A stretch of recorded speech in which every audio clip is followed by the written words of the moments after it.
Without a healthy mind, being truly happy and at peace is hard.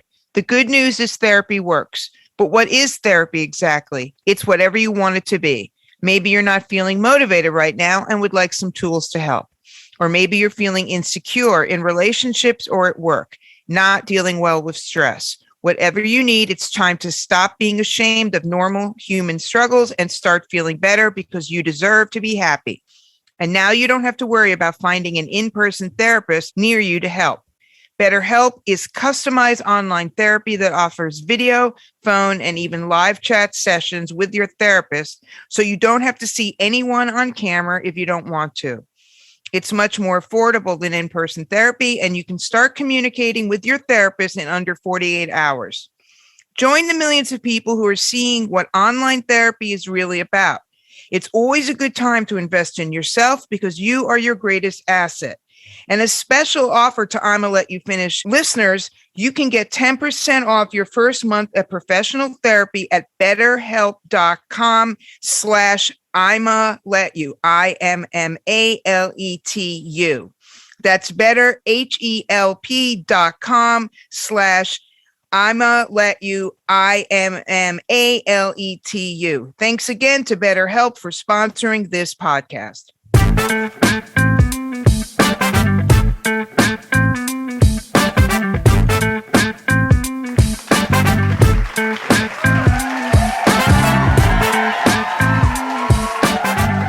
What's up, everybody? It's ImmaLetYouFinish, show number 121 on the Pantheon Podcast Network with your host, Court and Amy. It is Thursday, December 8th. And it's Enzo's birthday. It is. Is it Enzo's first birthday? It's second birthday. Shit.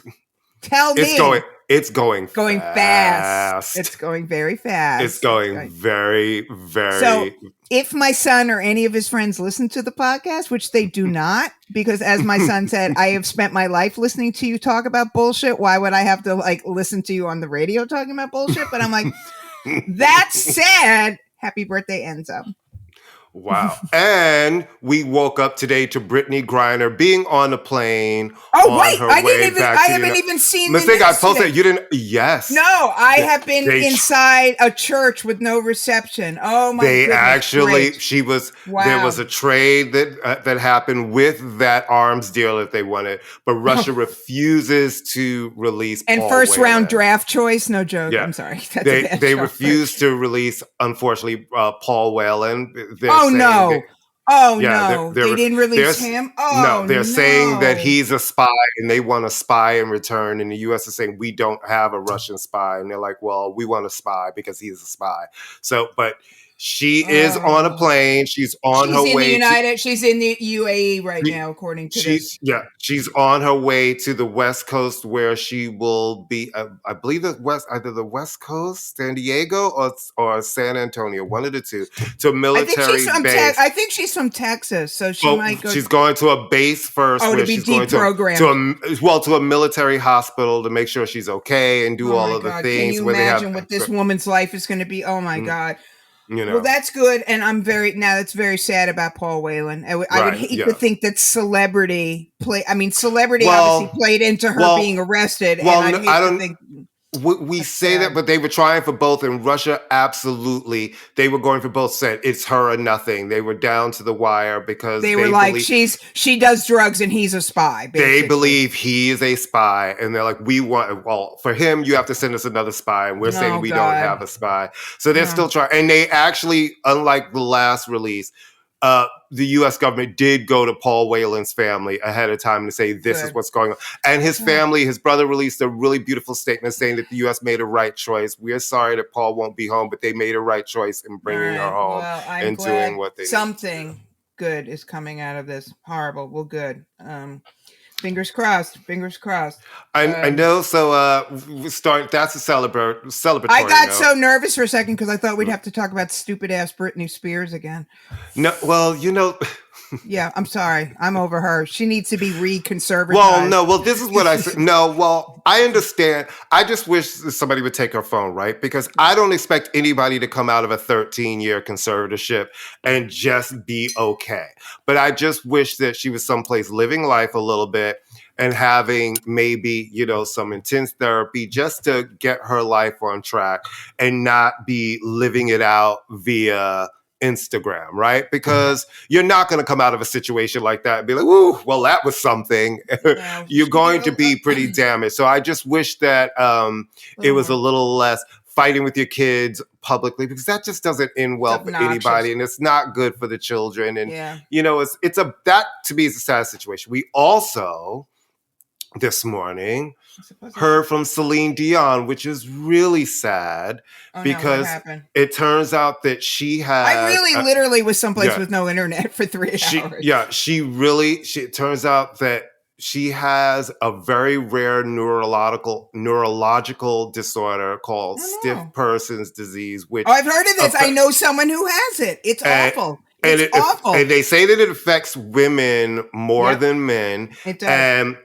it can lock your muscles and body into these uncontrollable positions, and it's affecting her vocal cords. So she's really has a team of specialists helping her, but there is no cure. So and it's also affecting her ability to sing right now and move. So she's had to cancel just the European tour. She's trying to get well and has like sports medicine doctors and things helping her. But again, this is a thing. How do you manage something that has no cure? So that's, Celine, listen, I don't know. People I know think, oh, she's cheesy. She's Celine. Celine Dion is a legend. Celine Dion, who I've met, well, she is for a lot of young Canadians. She's and a very nice person. And in entertainment, there are a lot of people who consider Celine Dion a legend. Celine Dion has been making records since she was like 9 years old. You know what I mean? So for a lot of people, she is a legend. And there are a lot of singers who grew up.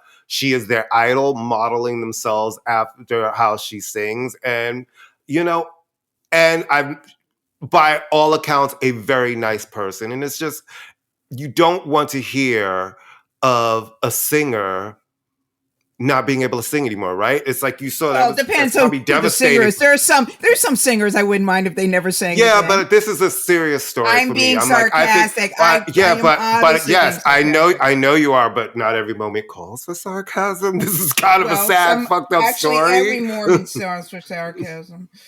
And it's like, no, obviously, I got nothing against a woman. Obviously, she's a mom, and I hope, I'm just saying there are certain people when they die, there's a moment of like, you notice there's not a lot of, I don't want to talk about her because I never liked her anyway. I won't talk about her. Forget it. You have to look up into your mic. See, this is the thing about the audio issue we're having. You're looking down and talking, and it doesn't sound good. Sorry. Well, so it's like, it's kind of like we got to figure out. Anyway, I'm all right.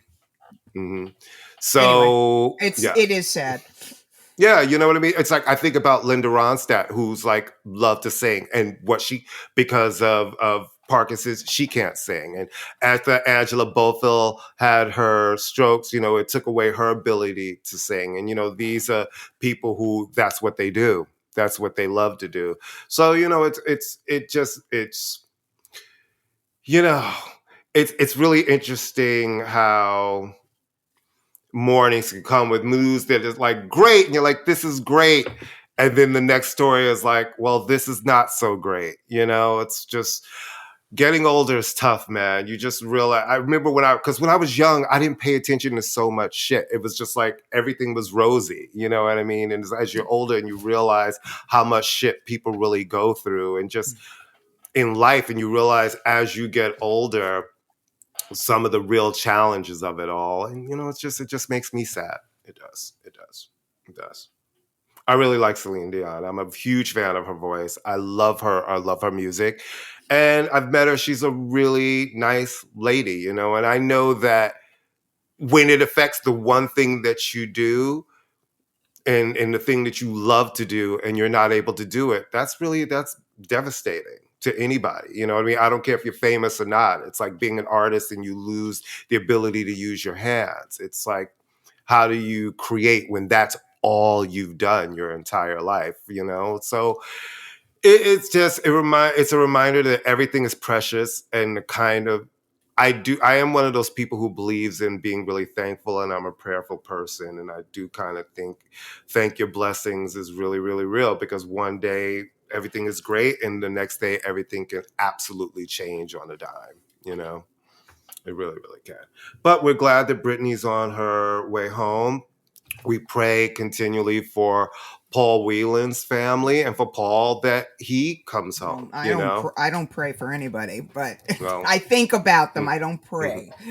Well, I'm a prayerful person, and I pray. Think about them. I meditate on people, but I do not pray. I guess I have to I do not pray. But obviously it's very sad with him, because to be that close, and you're dealing with a maniacal, power hungry person. So it's just a sad situation, but I'm glad one good thing has come out of it. One good thing has come out of it. So it's World Cup time. And Morocco. Team Morocco. I mean, let me just tell you something. Spain fired. Today? Wait. No, nobody said Spain fired their coach. Wait a minute. After they lost. Okay, did you see what that coach looked like? Oh my God. No, that coach. Oh my shitting Jesus. That coach. You just like him because he's hot. Of course. I have said it before. I'll say it again. Soccer players are the firemen. They're the hottest. They're the hottest. And I was rooting for. I could care either which way who wins, as long as Germany doesn't win. I'm fine. They're out. They're not going to win. No, that's what I'm saying. As long as they don't win. But I'm looking at it, and they kept cutting to a coach, and I kept going, "Oh, please make that the Morocco coach, because that would be just like a sea of stunning."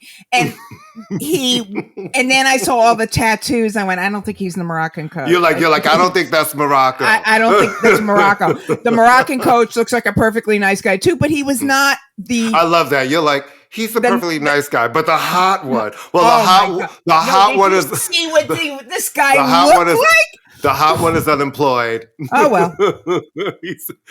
They got knocked out and he got knocked out. Yeah. No, he's really fucking. He's like French TV actor, good looking. No, listen. He's good looking. I will say this. I don't want to be shallow, but I have no dog in this show, so I might as well look at it. I'm the queen of shallow. Me and all of my gays, we've been watching the World Cup because we've been watching by teams of hotness. We're like, okay, we're gonna watch. We're watching Senegal today because they're hot. Yeah, they're hot too. No, give me a nice multicultural one of everything. Let me just tell you something. Yeah, no, they're hot. Senegalese people are very good looking. They're good looking people. Hot legs. Yeah, give me all of it. Tight, round butts on back. Give me thighs. It's definitely been a parade of hot men kicking balls. But I would like to see Morocco go further, only because I think it would be a really nice to have an Arab North African team. That'd be super cool. Yeah, I would like. I'm really. Do you think the Spanish soccer coach could come and coach the Knicks? Maybe. Well, they actually won. I know, but I'm saying, it's a ball. People running up and down a court. I'm sorry. I kind of feel like I noticed he wasn't wearing a wedding ring either. I was looking at the Spanish hot coach. I love that you're watching for it all. No, listen, they kept cutting to him every 5 seconds, and I'm like. Okay, but then I thought, he's European. He's not going to wear a wedding ring. Maybe he's gay, Courtney. Or maybe he's the hot gay Spanish coach. Or maybe you could be like one of the new wags, and it'd be like, who were the two that were in court? Rebecca and the other one fighting. Listen, let me tell you something. If you look like that, you're not checking for a 63-year-old. You're going for like, does Penelope Cruz have a sister? Okay. I know many things about myself. I do not have low self-esteem, but I'm not. I have lived a life, Courtney Anderson. I am well aware that the Spanish soccer coach is not checking for Amy Linden.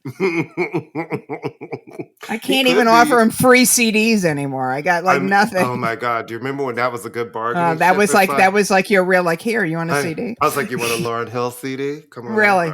Yeah. You want a promo CD? It's like, what's for Christmas? Here, pick what you want for your cousins. Oh, Spanish hot soccer coach. Yeah, so it's like we got quarterfinal matches this weekend. Who's playing? I want to say Morocco, obviously Morocco and Portugal.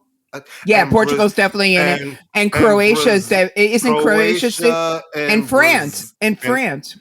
No, it's France versus England. Oh, that'll be nothing bad has ever happened between France and England before. No, I think it's Portugal versus Morocco, right? I think it's Brazil versus Croatia. Somebody else is somebody. So it's an all colonialist. I mean, we used to own you. Merry Christmas, everybody. I'm just saying. An all Portuguese, a Portugal Brazil. Oh my God! Can you imagine that would be amazing. Actually, I would like to see. For some reason, like, you know me and my French thing, right? But it's like I don't all the way want France to win, even though I like Kylian. You just have a thing. You just have a thing for him, though. Like, I would like to see Kylian win. I wouldn't be mad if Kylian won. I actually would like to see Brazil win because this is the year they kick Bolsonaro out of there. Well, how about Argentina? Where's Argentina in all this? Oh, yeah, they're still in it, too. Yeah I was going to say. But, yeah, you know. Isn't it fun how we're talking about it's like we really give a fuck? Isn't that cute? We're like, but it's good. I like the world. We do for a month every 4 years. No, that's exactly. That's like everything. I will say one of the things I do like about the World Cup, and I'm late to it, you know, I only started watching about 15 years ago, but what I like about it, I like the idea of everyone in the world doing the same thing at the same time. Right. I do like the idea. And I have to say, I have watched many a stupid Super Bowl game in my life, and I've never seen small children crying in the stands when their team loses. And I'm like, You know what? That's kind of pathetic, number one, but you should be happy that your parents took you out of school and brought you to Qatar for a week. Yeah. But it is, you got to give it to soccer fans. They are like, and you don't have to have a halftime show. Oh, well. I just want all the teams. We don't know because the thing is, they do have that intermission, but we don't actually usually see what goes on because we go into the usually you go into commentary and they don't really show what's happening on the field. So there could be entertainment. Yeah, I don't think they can run them in and out that quickly. All right. Sorry, French. What is Spanish soccer coach's name, by the way? Spanish football coach. Football. His name is... It's probably something De La Fabulous Cruz. Javier Bardem De La Cruz. Churro. Javier De La Churro. Oh, I want a churro now. Yeah, the churro ladies have been like slacking off lately. We'll have this conversation later. I haven't seen... No, I saw them. The prices churros have gone up. Something's happening. The price of everything has gone up. I know. But the dollar icy is now $2 for the small. I will say this, and then we should probably talk about music, but I will say this about my local churro ladies. It's like a conglomerate. It's all the same lady. And when she sees me coming now, she knows to give me the extra long churro. She doesn't give me those stubby churros. And she knows that I like a brown bag over the top so that the sugar doesn't get in my purse. I love that you have I feel like I'm on a churro. Wait, I'm like a like Norm or something in Cheers. It's like, churro lady, here you thank you. I like that. She's probably cursing me out afterwards, but she's very nice and goes, hey mommy, and then she puts the extra bag, and I love that. No, customer service. It's small things that keep it's very small things. It's very small things that keep me happy. That little things like that make me go. I get through my day going the churro lady, and there are many churro ladies, but churro lady outside of Brooklyn Tech, because I know where they all are now in the 10 block radius. And they see you coming, they're like, "Oh, here comes the here's the white lady who will fucking want." She likes hers extra warm, extra long, extra bag. I was going to make a really bad joke, and I will not do that. Okay, music. I heard we talked about music. Kind makes the people. There's got to be another music song you can think of. Okay, what we're not going to do. We are. Disparage. I'm going to disparage the classic. Okay, that is a good song. That is a great song. No, it is a good song. It is a good song. And that was in the year 2000. We had not come to this yet. Yeah. To the as somebody described hers, they said that she looks. She's the Jocelyn Wilderstein of dance music. They said that she looks like a non-binary alien, like a non-binary alien rave goer. And it was kind of like a lot. There's a lot. It's so many things. Well, all right, fuck her. All right. Next. I love Madonna. All right, good. She doesn't love herself, I will, obviously. I will always love Madonna. Madonna That's good.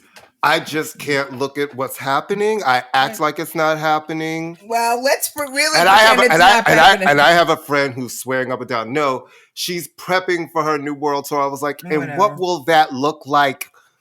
I was like, that will look like, I have no idea. Like she's lost her. I don't even know what that would look like. But anyway, everybody's been doing their top list of, these are my albums I listened to of the year. The top 20 albums of the year. Top 50 albums of the year. So here we are to give you each our stuff top. We like. Stuff we like. Because Courtney's way more organized. I was just like, I think I remember this. A list. I actually made a top 10 list in the order of things that I've been listening to. Astrologically. He did it like astrologically. And so starting in an order, at number 10, I'm going to say my number 10 album of the year was Tove Lo's Dirt Film.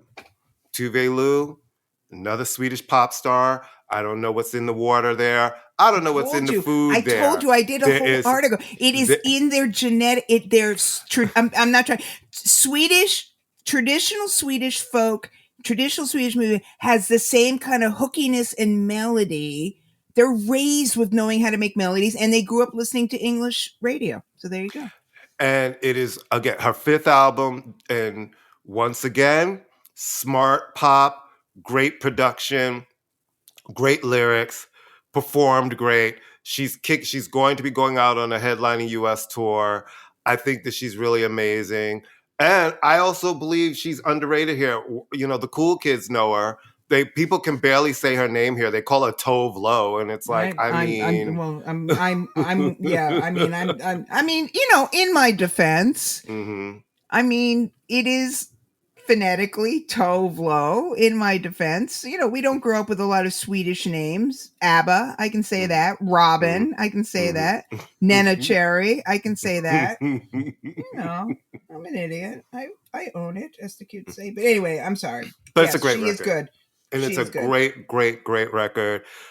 Still grooving to it. You know, listen, I love all her albums. Like, don't get me started. Her single Disco Tits is so fucking good. It's so good. Anyway, my next album, number 9, FKA Twigs, Capra Songs. Again, this was listed as a mixtape, and Atlantic Records has announced that there is a new FKA Twigs album coming in 2023, which is exciting.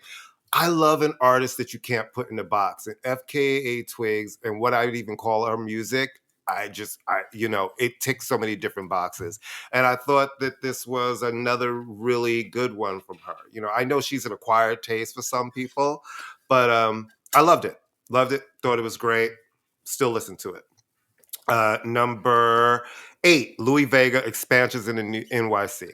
Louis Vega is a house music icon. Still making great house music. Still DJing all over the world. Still playing. Is this a Masters at Work? No, it's not a Masters at Work. It's a Louis Vega record. Okay. And Robin's on this record. Karen Harding's on this record. India? Is India? I don't remember. You know, India hasn't really done anything in a while. Well, no, she's really in the space of making her salsa and stuff. She hasn't really come back to the club world in a long time. But you know, hold on, I'm going to put it right here. Honey Dijon's on this record. Elements of Light. Lisa Fisher's on this record. Oh, wow. Debbie Winans is on this record. Cindy Mizell is on this record. Unlimited Touch. Low Clausel. Kerry Chandler. Moody Man. It is just really Audrey. It's vocals. It's Audrey Wheeler? Beautiful. Yes. Beautiful. All right, I have to check it. You need to send me the name of this. Yeah. It's Expansions in the NYC. I love him. I mean, I've always loved Louis Vega and Masters at Work and Jelly Bean Production. I am a very much classic, you know, Latin freestyle house. That whole era of New York house and freestyle is, well, you know, I mean, that's like, I love that stuff. So. Then you'll love it. And then we go to number 7, which is Charlie XCX Crash. I feel like there was a lot of hype and energy coming around this album. It came. A lot of press. She was everywhere for like a hot minute, right? Yeah, she went on a tour, which people loved. But it seemed to me it kind of here in the US just didn't have as much legs as I feel like it should. This is, again, we've talked about people who've written for other people, right? She writes really great, smart pop tunes, edgy pop tunes. I love the way she performs her music. This is a great record that deserved more attention here in the US. And I hope people go back and really dig into it because she's super, super, super, super talented. And I think she's one of those people who's really one hit away from worldwide domination. Well, right? It's so weird is she's had the one hit as a writer for, the Icona Pop thing. She's had, her stuff, you just don't know it's her. Right. Like she's writing for all these people and you don't, it's like that woman, Julia Michaels, writes every goddamn song in the world, but I couldn't tell you what Julia Michaels even looked like. Or it's like Carrie Hilson, right? Carrie Hilson wrote for so many people. Including Beyonce. I love Carrie Hilson. I really do. I just love Carrie Hilson. I think she was done wrong by the industry. Free Carrie. All right. Anyway, sorry. And the next up is Charlotte Adejeyi and Bolis Popol and Topical Dancer. Now, Charlotte and Bolis have 3 EPs before, but they all went under just Charlotte's name, and they've been making music together from the beginning. This is the first, considering album where they're both credited, so it's kind of their debut in that way. And it really is a great record. There's a mashup of so many different things, of house, electronica, R&B, world music, and it talks about a lot of subjects: sexual abuse, discrimination, racial discrimination. But it's a really good, interesting, strong record that it's just different. It's hard to describe something to compare it to. It's just one of those things you can't put into a box, but it's a really, really great record. I loved it when it came out. I love Charlotte Adejeyi, and I love this record. Then my next record is Ari Lennox, Age, Sex, Location. Great R&B record. You and I have talked about it all the time, about how a lot of these new young artists in R&B, in America at least, they all sound alike. They're giving you the same vibe. It's the same energy. But I really liked this was a very strong second album for Ari. And she sounded really good on it. The production is great. The writing's on it. And it spun a lot in this house. We really played it and give her big ups. Now we're coming to my top 4 albums of 2022.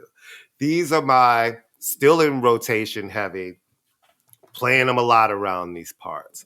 At number 4, we have Blue Lab Beats, Motherland Journey. Blue Lab Beats, Motherland Journey is, I would say, a jazz fusion record. They're based out of the UK. It's one of the members is the son of Kwaku from D-Influence.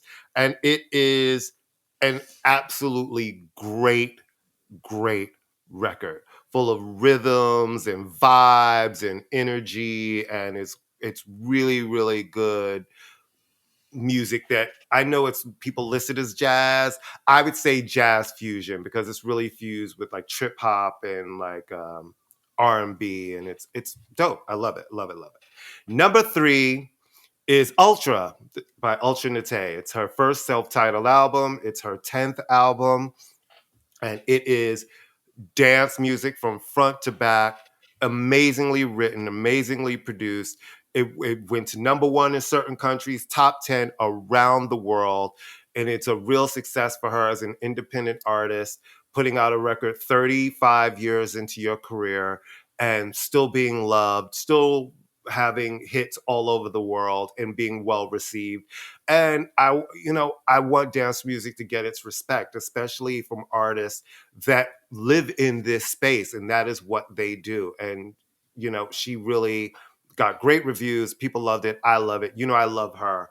And this is really a return. It's almost to me a good counterpiece to her first album, Blue Notes in the Basement, where you heard house from where she was at that place in like 1989, 1990, to what she's giving as a house music artist in 2022 going into 2023. It's a great album. Everybody should listen to it. It's great for your party. It's great for backyards. It's great for everything. Number 3 is the legendary. Oh no, sorry. That number 3 was Ultra. Number 2 is the iconic Mylène Farmer and her latest La Emprise, which I see Amy, every time I say Mylène, she literally goes into a fit. In my defense, I'm the only fucking person you know who knew who she was. Right. You know, in my defense. Right. That's not true. I know I've said that to you when we talked about it. You're one of the few people, right? I had friends who knew who she was. Who didn't hate her. Right. But every time her name comes up, you laugh. So you don't hate her, but it's the opposite. But here's the thing. Again, this it's like album, when you say for some reason. I know. Right. But this album has been very well reviewed. It debuted at number 1 in France, in French-speaking Belgium, and Switzerland, the markets where her concentration are. She sold over 72,000 units of physical units the first week in France. So it came out the gate with a gold certification. Gold is 50,000 units in France. And we know somebody who wrote a song on it. Right. And the thing that I appreciate is that it is a beautiful record. It's orchestral and electronic-y and dark, but it's written well. It's produced well. It is performed well. And I always give it up for an artist who 35, 40 years into their career is still making great music and the fans are still showing up for it. And I love it. You know what I mean? And I've been playing it nonstop. And number one is Renaissance by Beyonce. And why that's surprising to me is, I think everybody's heard me say it a million times that, I've definitely have done some work with her throughout the years. And a Beyonce record is not my, I listen to every record that comes out, and records that I listen to them. And I think the record that I played of hers the most was probably 4. I told you I really love that album. It was my favorite to work on remixes because it was really hard. It was challenging, and I love a challenge, right? So I listened to that album more than anything. And then the 2013 Surprise album I thought was great. And I did listen to that a bunch. That was the Midnight album. That's Drunken Love, Blow, EXO, all of those songs. But this album for me brings me back to a time and a place of, before I was in the music industry, going out to clubs young and going out to gay clubs. I recognize those textures and those samples, and I like the young producers that she worked with on this record. I thought it was written well, sang well, the research was done well. It touched me in a way that a lot of her other work has not. And I don't know if that's personal, and so that skews my sort of energy around this record, but it's probably the Beyonce record that I absolutely 1,000% played more than any other Beyonce record, because she's not my go-to. That's just the truth. Like, when I come home and I'm playing certain music after a day at work, and I'll play a lot of old stuff and different records. It's not usually a Beyonce record. And sometimes when I'm in the mood for her voice, if I could be honest, I'll go back and play certain Destiny's Child records. You know what I mean? Before I play a lot of the solo albums. But for this one, I played it a lot. And I haven't played it in a while. And I was out just running in the neighborhood the other day. And, it was playing out of a store. And it kind of made me bop again. I was like, oh, it's time to revisit this album again. It's so funny when you said it's really well researched. That's why I don't like it. Mm-hmm. It's really well researched. Well, I don't have a problem with that, because if you're going back to make a record that's playing homage to a time in gay clubs and things where, one, she was not alive, really, for some of those references, and you're really trying to be honest to the music and say, it's a renaissance, so I'm paying homage to the Black gay clubs in this moment.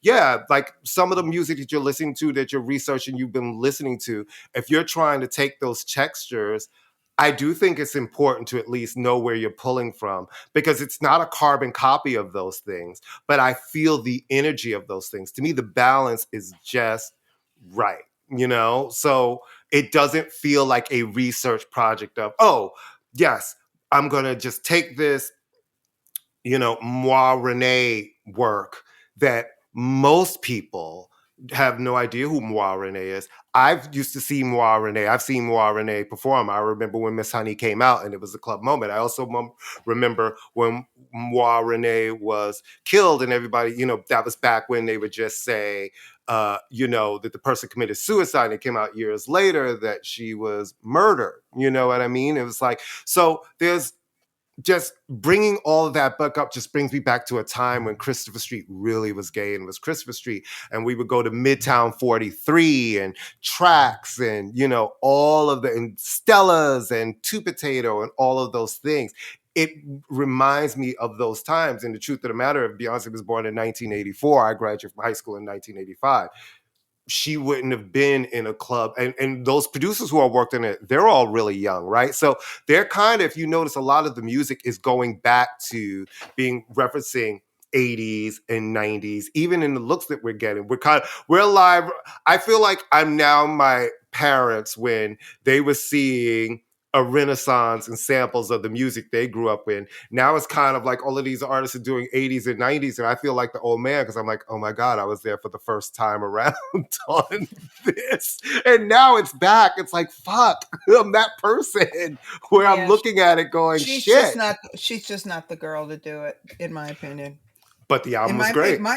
It is your opinion. But I also think, who is the person to do it? If you're coming back and saying, why is it that a Black woman can't come back and say, I'm celebrating? No, but hold on, it is, because when she talked about this album, it's about celebrating a certain part of Black culture and Black club culture. So when you say she's not the woman to do it, I'm like, who do you think could be the person to do it? I don't think she has I don't think that she has the vocal abandon to do it. Bullshit. She's a very good singer. Wow. Okay. Okay. Thanks.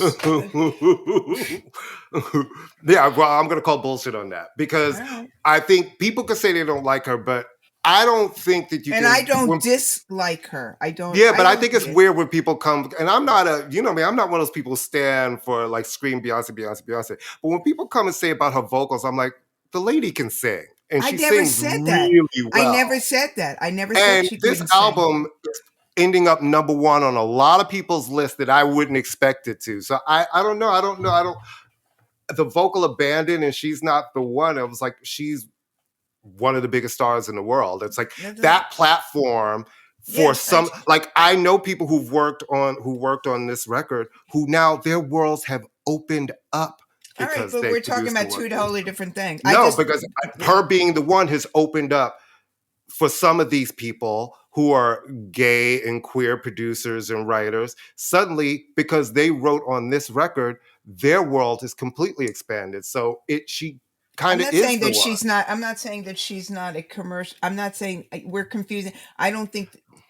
I don't forget it. Can you turn to your mic? I told you have to face your mic. You can't. Well. I don't think that I was not a huge fan of the record. I don't dislike it. I just don't listen to it. I don't go to Beyonce for that kind of music. I'm glad she's giving people work. I have no problem with her paying homage. It's just that the record didn't move me in any way. That's it. That's all I meant by vocal abandon. I know, but to me, I feel like she doesn't move. And I feel like that's okay. And I think as a Black gay man, when I listen to this record and I hear who it was for, I think that that's okay that you don't get it. I think no, I didn't say no, hold on. Because part of you didn't get it, but it's okay because I don't know if it was for you to get. I think this record really was. She's made a lot of records for her female fans. I absolutely, when I listen to this record, think this is a record for her gay fans. All right. It really, it feels that way. It reads that way. And I think this is a love letter to the gay fans. I absolutely do. So I understand if you're like, it doesn't really move me in that way. And I don't love it. I think generation, and I don't think that every gay fan loves it, but I know a lot do. And for me, it hits me in that way very organically as that, And it's interesting that in her most that there was no visual to come with it, right? It's like there was no visual part to kind of make that connection. And I think I enjoyed that more because you really just had to live with the music. And the music to me felt so familiar to so many parts of my life and early clubbing that I part of me probably has a nostalgia, right? For that moment, because it brings me back to being on the dance floor with my friends and twirling. And you know how much I love dance music. So I love this record. I do. I'm surprised at how much I love this record. I really am. But I do. I love this record. And it really did make it my number one this year. Quite honestly, surprisingly, because she's just not the go-to in this house. It's like you. We've been talking about music a lot. You never were just like, yeah, I just was just finishing listening to Beyonce. You know what I mean? It's like, if I call you and be like, you just finished listening to Roxy Music. But it's like neither of us ever really say, that is the direction that we are drawn into her music. So I appreciate this. And it's the first record I didn't do anything on. You know what I mean? So I really came by it honestly. I hadn't heard anything early. I heard it all when you all heard it and got to experience it that way. And I enjoyed it. Call that the fact that she had to have a record that people could dance to, though, because people need. I told you that shit. Listen, no, you did that because she had to. She couldn't put out another contemplative record. The truth of the matter is, and I've said this, and I believe it, and you can see it in history with everybody. When you really want to hit, and you've been in the game a long time, especially for pop stars, and especially what they do to women, to female pop stars, right? You notice when you've had an album or a time and it's rocky and you haven't had maybe the chart hits that you want, everybody comes back and they make people dance. Because what's the way to come back and have a hit? If you come back strong and make people dance. And that gives it to it. And I felt like there's been a lot of records with her that were either soundtracks, then soundtrack songs, then a Lion King situation where it was like, some people like this song, some people like, there wasn't that focus like when it was an Irreplaceable and everybody around the world was singing that song at the same time.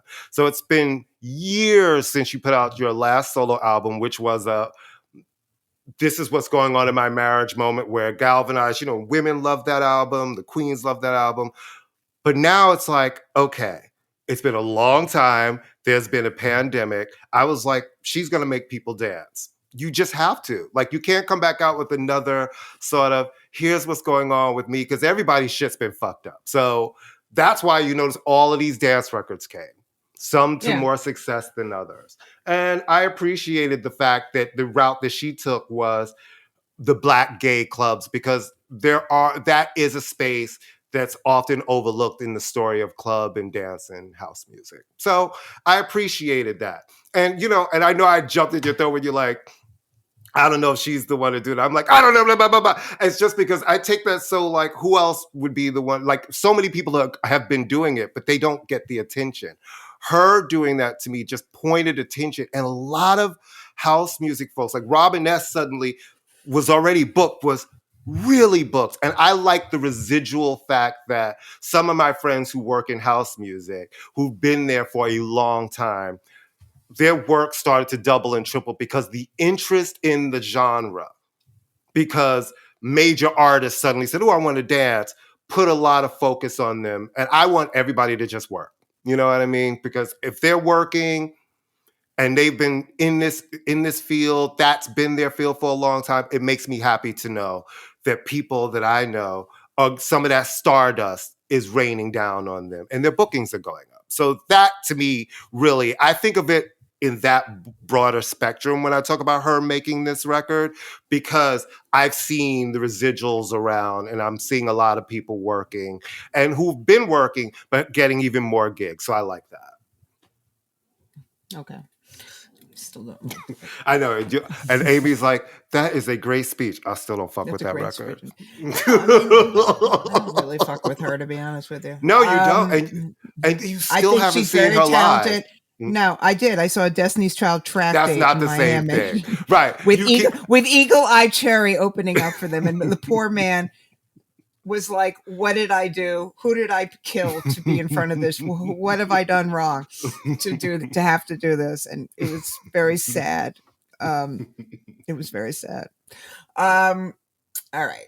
I don't have it in order because I can't remember what day it is on any given day. And I tend to listen to, I listen to music and, I listen to things and I get like totally obsessed with it. And then I forget.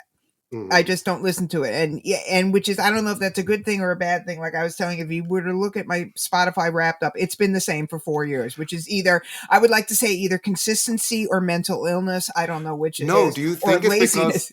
Do you think it's like we said now, before we were marketed things, right? So it kind of stayed in your consciousness. Now there's so much with streaming. Well, it's sort of like comfort food too. Right. I mean, it's kind of like, I'm going to listen to this.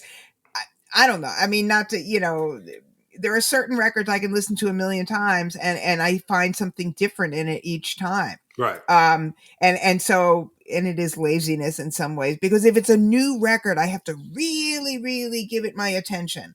And sometimes I just want to hear something that I can just throw myself into and not have to go, oh, the production on this or whatever. Right. All right.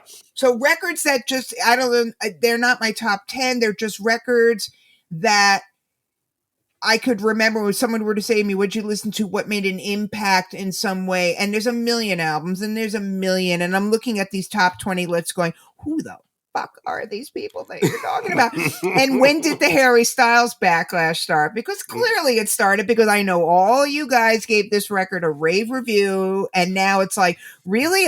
The top 100 singles of the year and it's not even on there as it was? Come on. Which makes like, no sense because that is the song of the year. I mean, come on. Whether you want to admit it or not, there's no way that is the song of the year. So I just find this kind of like, I read your review of this record and you were raving and now suddenly like, okay, so we got it, the backlash. Okay, so in no particular order, Wet Leg, just love, great energy. Great album. Great energy, great energy, lots of fun. I've heard they're great live, have not seen them live, but I like the whole sassiness of them all. Nas has done 3 albums in a row now. The King's Disease. I still would like to know what King's Disease means. Do you want to go to the show?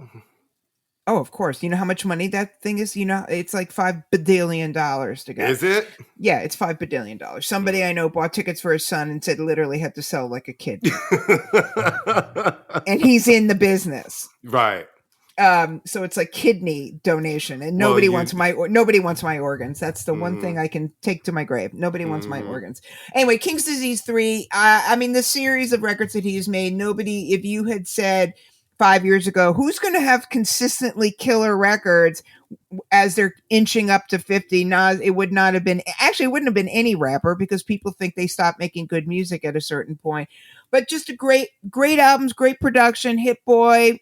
He has always had something to say, and now he's not catching trends. He's financially successful enough that he doesn't have to worry about having a hit. Every time you use Ring, you're putting money in Nas's pocket.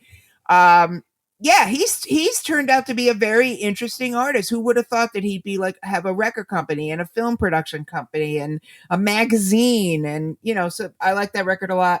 I know Pusha T is a one-trick pony, but I don't know. It's a good trick. But here's the thing. If you have the trick, that's all you need is the trick, right? And the trick is being super fucking talented and coming out when you have something to say. And you know what I appreciate about him? That his albums are tight and right. It's not some 86 song. It's not 86 songs. It's not no interludes. It's not 19 songs. It's like boom, boom, boom. Well, here it is. The clips were always a very efficient group. There wasn't a lot of the clips were like the working man's hip hop group. Their job having to be moving cocaine, but it's almost dry. I just really like it a lot. It's Pharrell and Kanye doing the production. We all have our problems with both of those guys in a lot of ways, but that's kind of what they do best is production. I mean, so it's just a tight record. Diet Coke is such a great single. I'm going to totally mangle this name because I'm an American and I'm an idiot. Rosalia, but Motomami. Oh man, I just really like her. I've liked her a lot. I like for that motherfucking years. chewing gum song, the one where she chews the gum first. Oh yeah, no, all this. I She's love that just shit. I like the idea. She is from Spain. She comes out of a nouveau flamenco tradition, which is, we don't get artists coming out of that. She can really sing. She's giving, I just like it. And I like the fact that the songs are tight, they're short, they're expansive. She's looking at a world. And I also like the fact that she's not singing in English. I like the fact that she's becoming a huge star, and she's like, you can listen to what I have to say in the language. She speaks English. She's just not singing in English. In that same note, Bad Bunny, I can't even, En Verano Sin Ti, I believe is how it's pronounced. That's album of the year, hands down. That's album of the year. I mean, if that doesn't win, I'm sorry, no disrespect to Beyonce, but this is what he's done in terms of what he has done in terms of the industry is I hate to be hyperbole, it's unparalleled. Nobody has done this. First of all, he stayed number one longer than anybody. Longer than the Prime Minister of England. Like two of them. You know what I'm saying? Yeah. I feel that is the album of the year. It's the album of the year. It is. It's the album. And this is not to take away, and obviously Beyonce is owed one, but man, if the Grammys want to make a statement. But what Beyonce, I absolutely think she's going to sweep all of the dance categories, right? Yeah, she'll get the dance electronics album. She's going to get that. Terry Hunter's going to get that remix award because there's this one was commercially released, so it was able to be nominated.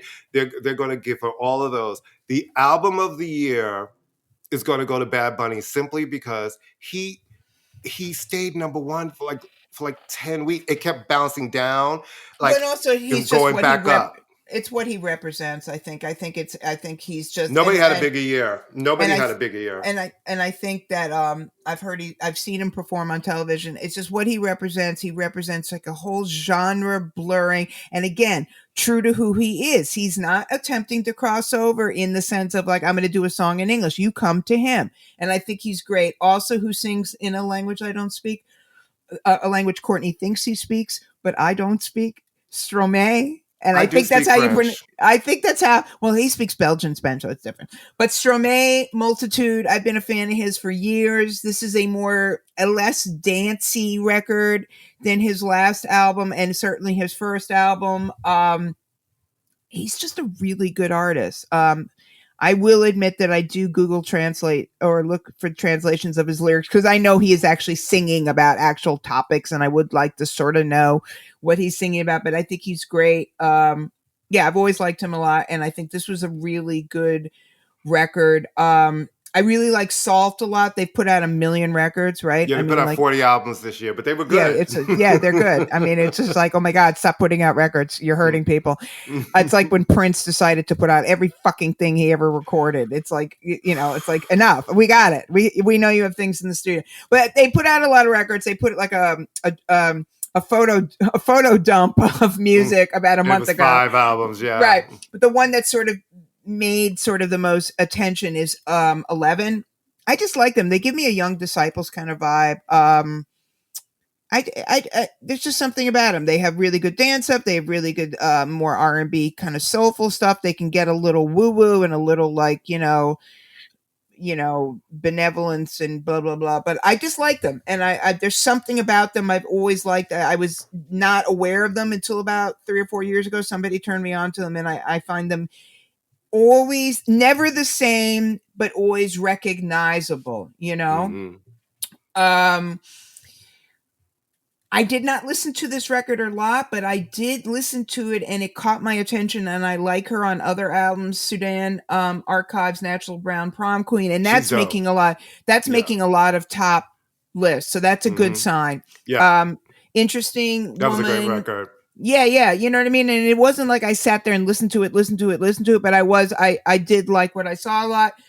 I think, and records were sort of like, I think caught my ear, but I wasn't obsessed with them, but they definitely caught my ear. Well, the Steve Lacy record, Gemini, right? The fact that he's become such a huge star, and all the internet kids, who would have thought, 1 million years ago that this was the group.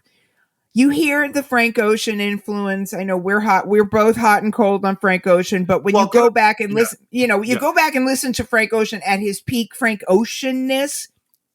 I mean, really great stuff. And I got to clear this up because I know I always make a lot of Frank Ocean. No, you're amazing. You're absolutely right. I think that he is very talented. I've never said he's not. And I enjoyed his first mixtape. I like Channel Orange. To me, it started to be like a lot of the songs sounded like the same song to me. So while I think he's really talented, I personally feel like he's overrated because I don't feel like I've had that. I think everybody's. I think you're right, though. I think you're right. I don't feel like we've gotten that definitive moment from him yet. Like I don't know. It's just weird. Channel Orange was great. Okay, great. I enjoyed that. Fine. And I don't know. It's just the way people really, really love him. I love the idea of him, and I absolutely do think he's a talented person.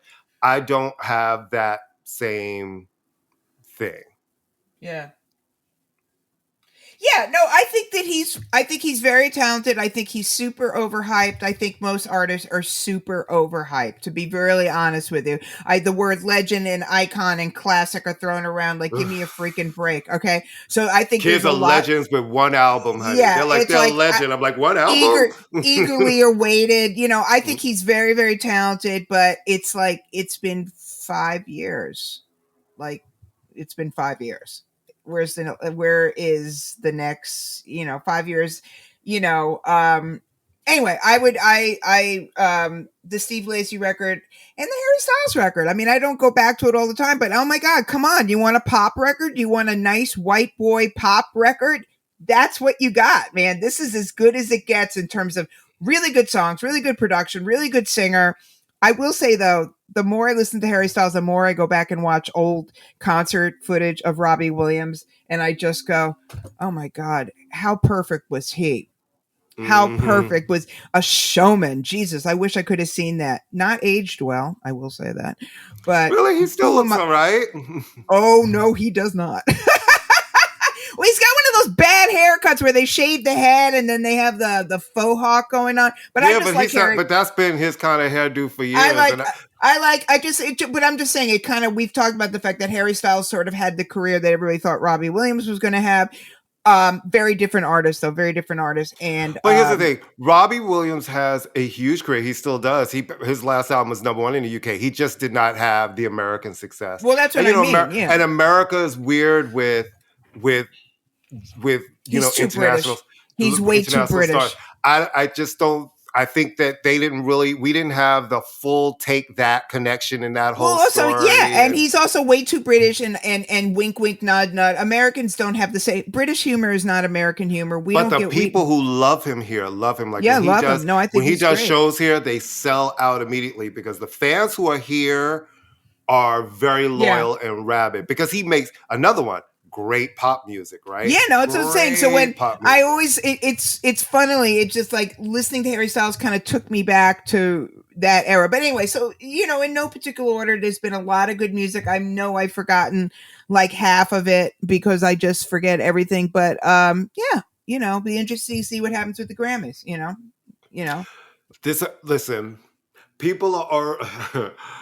I think that having that many nominees, right, in these categories is really going to split votes down the middle. So it's going to be very interesting. Like when you have 12 songs of the year, like 12 albums of the year, like who's your clear front runner? You talking to me? Yeah, who do you think? I think Bad Bunny. That's who I feel like it should be. Yeah. You know? I mean, that's I think it's his to lose. Right.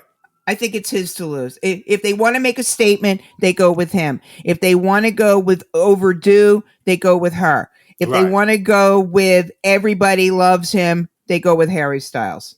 Right. Or they go with a country artist. They do that weird thing where they, Or they say, "Oh my God, Adele, you came back and here oh right, I totally forgot." We keep forgetting that she's in the mix. Yeah. But I think the fact that the record came out and it did well. It's Adele, but it disappeared so quickly and all of that other stuff might help get that out this situation. And people might just be like, yeah, but she's got a bunch, you know. Yeah. But like Easy on Me was a huge single, right? So we'll see. Yeah. And, you know, sometimes people get very nostalgic when they're voting. They're like, oh, I love that Adele song. Yeah. All right. Well, all right, kids. We've been talking a long time. And we both want... Professor Linden has to get ready to teach a class. And Professor Courtney would like to eat some fruit and drink some sparkling water. Oh, yeah. I've become obsessed with sparkling water. It's good. Or as Jews call it, seltzer.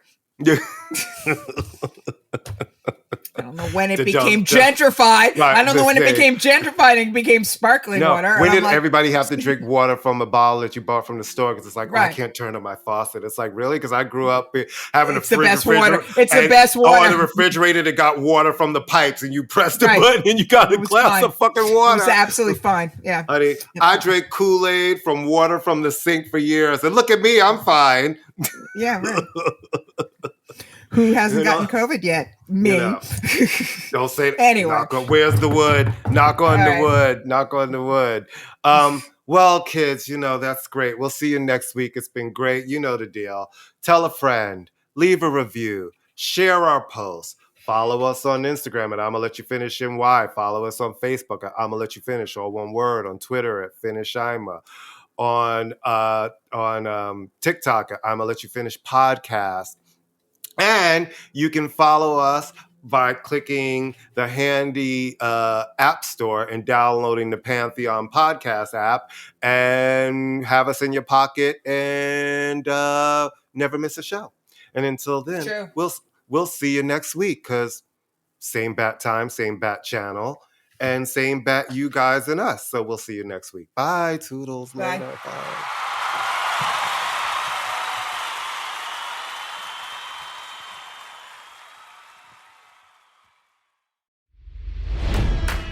It's NFL draft season, and that means it's time to start thinking about fantasy football.